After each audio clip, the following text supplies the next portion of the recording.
ওয়াকফ আন্দোলনে নতুন করে উত্তপ্ত ভাঙড়। বৈরামপুরের পর সোনপুর বাজারে নতুন করে উত্তেজনা। পুলিশের একের পর এক মোটরসাইকেলে আগুন ধরিয়ে দিয়েছে, ভাঙচুর চলছে। পুলিশের মোট 5টি মোটরসাইকেল পুড়িয়ে দেওয়া হয়েছে। সোমবার দুপুরে প্রকাশ্য দিবালোকে পুলিশের গাড়ি উল্টে দিয়ে ভাঙচুর চালানো হয়। মুর্শিদাবাদের পর অশান্ত হয়ে উঠল ভাঙড়। ওয়াকফের প্রতিবাদে এবার তপ্ত ভাঙড়। পুলিশ আইএসএফ কর্মীদের সংঘর্ষ।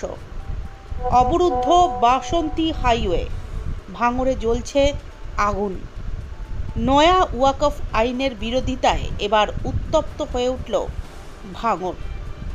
সোমবার শিয়ালদার রামলীলা ময়দানে আইএসএফ তরফে ওয়াকফ বিরোধী কর্মসূচির আয়োজন করা হয়েছিল।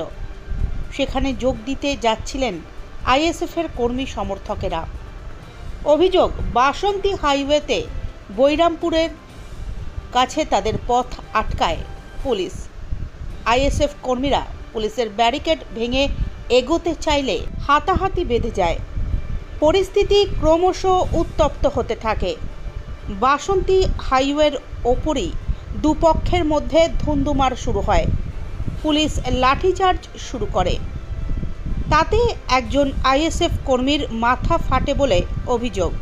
এরপরই বাসন্তী হাইওয়েতে রাস্তায় বসে পড়ে বিক্ষোভ দেখাতে থাকেন আইএসএফের কর্মী সমর্থকেরা। সাংবাদিকদের একাংশের ওপরও আক্রমণ করা হয়েছে। তাদেরকে উদ্দেশ্য করে ইট বৃষ্টি করা হচ্ছে। ওয়াকফ সংশোধনী আইন কার্যকরী হওয়ার পর থেকে উত্তেজনা ছড়িয়ে পড়েছে দেশের বিভিন্ন প্রান্তে। এই আইনের প্রতিবাদে মুখ খুলেছেন বিরোধীরাও। দেশের পাশাপাশি বাংলার বিভিন্ন প্রান্তে এই আইনের প্রতিবাদে শুরু হয়েছে বিক্ষোভ। পথে নেমে প্রতিবাদ মিছিল চলছে।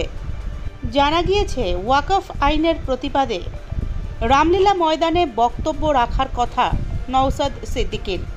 সেই সভায় যোগ দিতেই উত্তর এবং দক্ষিণ 24 পরগনা থেকে বহু আইএসএফ কর্মী যাচ্ছিলেন রামলীলা ময়দানের উদ্দেশ্যে।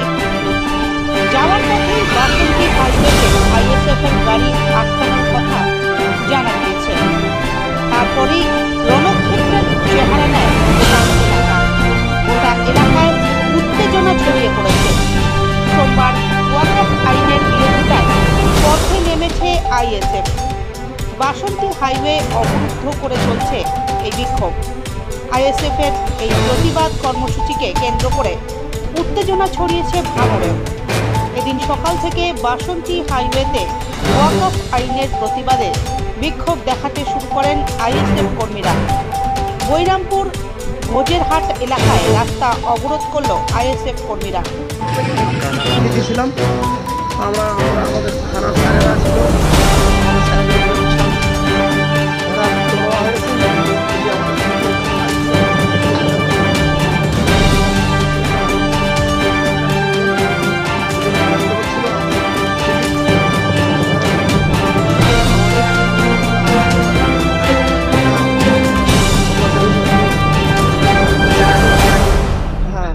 কিভাবে হামলা ঘটনাটা করলো? এখানে আমরা ডিউটি করছিলাম, রাস্তা অবরোধ করেছে। আমরা বলি রাস্তা ছেড়ে দাও, রাস্তা অবরোধ করো না। হঠাৎ আমাদের উপরে চলুয়া হয়েছে এবং আমাদেরকে বিশাল মার মেরেছে এবং আমাদের যত গাড়ি টাড়ি ছিল সব পুড়িয়ে দিয়েছে। সংখ্যাটা কত ছিল তাদের আন্দোলনকারীদের? প্রায় 5-7 হাজার। আর আপনারা পুলিশ ছিলেন কতজন? আমরা পুলিশ ছিলাম 30-32 জন মতো ছিল। কি দিয়ে মারধর করা হয়েছে আপনাদেরকে? লাঠি চার্জ করেছে, আমরা লাঠি মেরেছে, ধরিয়ে দিয়েছে পেট্রোল গাড়িতে সব। ওরা কি পেট্রোল সঙ্গে নিয়ে এসেছিল? গাড়িতে পেট্রোল, ওদের সব ওই পেট্রোল ছিল গাড়িতে, ওইভাবে সব জ্বালিয়ে দিয়েছে। আপনাদের কতজন আহত হয়েছে? কতজন আহত হয়েছে? কষ্ট হচ্ছে খুব স্যার। কতজন আহত হয়েছে আপনাদের? পিটির চালে স্যার আমার ব্যথা স্যার। আপনার নাম কি? আমার নাম শেখ শরীফুল স্যার। আর কতজন